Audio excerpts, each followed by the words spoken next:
میں پہلے دن سے کہہ رہا ہوں کہ یہ اکیلا فرد کافی نہیں ہے، اکٹھا ہونا پڑے گا۔ سب سے پہلے تو جماعت اسلامی کو میری اپیل ہے کہ یہ شرم کا مقام ہے کہ جماعت اسلامی میں اسلامی جو ہٹائیں یہاں سے، جو کہ جماعت یہاں پہ بیٹھی ہوئی ہے اور اسلام فارغ کر دیا آپ لوگ۔ You threw this man under the bus and you know it۔ یہ جماعت اسلامی نہیں، یہ اسلامی رہ گیا اور جماعت ہی سامنے کھڑی۔ ہمیں نہیں اچار ڈالنا آپ کا کہ جو آپ اسلام کے نام پہ ووٹ لیتے رہے۔ مجھے نواز شریفوں، عمران خانوں، زرداریوں سے تو کبھی امید تھی بھی نہیں، کیسے بھی ہیں بتاتے ہیں ویسے ہی۔ کبھی بھی انہوں نے نہیں کہا کہ جی اللہ کے نام پہ ادھر آ جاؤ۔ یہ جب مولوی صاحب کہتے ہیں نا اللہ کے نام پہ آ جاؤ اور عین موقع پہ غائب ہو جاتے ہیں، یہ اصل میں مسئلہ ہے۔ اس لیے میں آپ کو بتا رہا ہوں، اور سمجھ لیں، ایک عرض اپنے دل میں اتار لیں کہ یہ دھرنے ہر پاکستان کی مسجد میں ہونے ضروری ہیں۔ نماز کے فوراً بعد بیٹھے رہیں اور ان سے کہیں کہ اپنی اپنی سند کو ہلاؤ اور فتویٰ ایشو کرواؤ کہ ہم روڈ پہ نہیں آئیں گے، ہم اس بلڈنگ کے اندر انٹر ہو جائیں گے اگر آپ نے سمپل بل نہ پاس کروایا۔ اتنی سی بات ہے، اگر آپ نے بل نہ پاس کروایا تو پھر دوسرا طریقہ بھی آتا ہے، ہمیں مت مجبور کریں مسلمانوں کو۔ خالی یہ بیعت نہیں لگانے والے، ہم کچھ اور بھی کر سکتے۔ نعرے مارنا اسلام نہیں ہے، سیاست کرنا اسلام ہے۔ اور جب وقت آئے اور تب سیاست نہ ہو تو سمجھ آ جانی چاہیے کہ دلوں کے اندر چھوٹے چھوٹے بت نظر آ جاتے ہیں۔ اتنی عمریں ہو گئی ہم سب کی، ہمیں ایک دوسرے کا بت دیکھنا آ گیا۔ چھوٹا سا بت جو وہن کے مرد کے ماتھے پہ وہن لکھا ہوا ہے اور ہر ایک نے گھر میں سجایا ہوا ہے اپنے، جس کو مرنے کا ڈر ہے یا دنیا کا پیار ہے۔ میں پھر بتا دوں آپ لوگوں کو، میں کسی ایسے بندے سے امید نہیں رکھتا کہ جس نے آج تک اسلام کا کلیم نہ کیا ہو۔ کوئی بات نہیں، لا اکراہ فی الدین۔ نواز شریف صاحب آپ نے کبھی بھی نہیں کہا، آپ کھلے آزاد ہیں۔ عمران خان صاحب آپ بھی آزاد ہیں۔ یہی روڈ آپ نے 6 مہینے بلاک کی تھی، اسلام کا ایک لفظ نہیں بولا تھا۔ کوئی بات، you don't want it, I get it. مجھے فضل الرحمان سے اور جماعت اسلامی سے اس لیے شکایت ہوتی ہے کہ یہ وقت تھا آپ کی جماعت کے ایکٹیویٹ ہونے کا۔ یہ کھڑے تھے ووٹر آپ کے سارے، اس دن کے لیے جماعت اسلامی مودودی نے بنائی تھی، اس دن کے لیے۔ شہباز شریف صاحب آپ کے اوپر میں بیعت کروں گا، آپ اللہ کا نظام تو لے کے آئیں۔ کس نے آپ کو کہا ہے کہ آپ کو ہٹانا ہے؟ ہم صرف اسلام چاہتے ہیں۔ آپ کا نام پیٹر بھی ہوگا نا اور آپ کہیں گے میں اسلام کا نظام لاؤں گا تو میں کہوں گا چلا گیا۔ آپ لوگوں کے نام ہیں ایسے، اس کی وجہ سے میں کنفیوز ہو جاتا ہوں، جس سے لگتا ہے کہ آپ لوگ مسلمان ہیں۔ فلسطین کے بچوں نے فرقان بٹھا دیا ہوا ہے کہ اب سفید سفید کی طرح نظر آئے گا، کالا کالا کی طرح نظر آئے گا۔ فلسطین کی ایک 4 سال کی بچی نے بتا دیا ہے کہ پاکستان میں کون اصل میں مسلمان ہے اور کون شکل سے مسلمان ہے۔ بس ابھی بتا رہا ہوں آپ کو، 7 اکتوبر کا مقدمہ آخرت والے دن ہم سب کے اوپر ہونا ہے، اللہ کی قسم ہونا ہے۔ یہ ہو ہی نہیں سکتا 30,000 بچے مر گئے ہوں اور ہم سے سوال نہ ہو اس کا۔ پورے سرات کا وہ منظر دیکھیں کہ جب ہمیں جانے ہی نہیں دیا جا رہا ہوگا اور فلسطینی سامنے کھڑے ہوں گے کہ تمہاری مجال کیا ہے کہ تم یہاں سے کراس کرو۔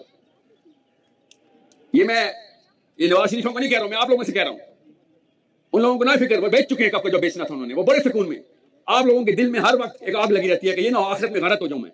آخری امید میری مسجد سے ہے، میں بھی توڑ نہیں رہا ہوں، کہ تمام مسلمان مسجدوں میں جا کے اپنے اپنے خطیبوں سے کہیں یا اپنے اپنے علماء کرام سے فتاوی ایشو کروائیں۔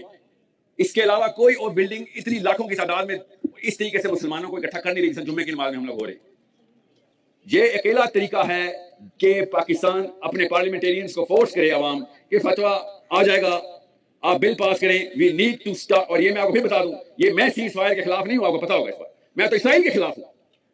مجھے یہ 2 اسٹیٹ 1 سولوشن نہیں چاہیے، مجھے 1 اسٹیٹ سولوشن چاہیے۔ اس کا نام فلسطین ہے، اس کا نام اسلام کی سرزمین ہے جو کہ تمام تر مسلمانوں کو، 2 ارب مسلمانوں کو اکٹھا کرے۔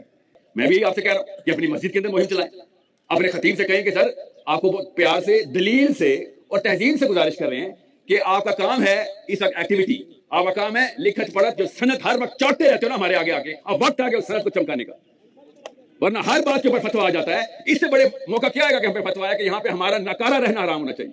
ہر مسلمان کا یہاں پہ ناکارہ رہنا، کچھ نہ کرنا سب سے بڑا گناہ ہے۔ میں پھر بتا دوں، دیوبندیوں کو دیوبندی رہنے دیں، بریلیوں کو بریلوی رہنے دیں، اہل حدیثوں کو اہل حدیث رہنے دیں۔ میں فرقے بازی کی بات نہیں کر رہا ہوں۔ ہر مسجد اپنی چین کے اندر سے اپنی اپنی موبلٹی کو کا اظہار کرے گی، اور صرف 4 شہروں کے اندر، اسلام آباد، کراچی، لاہور، پشاور، یہ میجر فورس اگر کریٹ ہو گئی مسجدوں کی، اسی وقت ادھر سے آپ کو فلسطین کا جھنڈا لہراتا نظر آ جائے گا اس بلڈنگ سے۔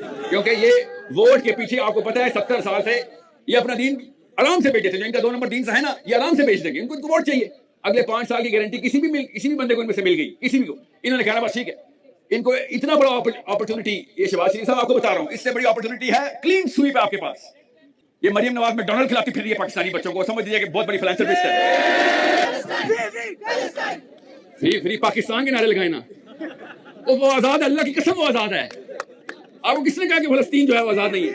اور اصلی کام کی طرف بڑھیں، یہ اکیلا بندہ کافی نہیں ہے۔ یہ میں پھر بتا دوں، یہ اکیلا بندہ کافی نہیں ہے، ایک مشتاق نہیں چلے گا، کم از کم 10-20 لاکھ مشتاق 4 شہروں سے اکٹھے کرنے ہیں۔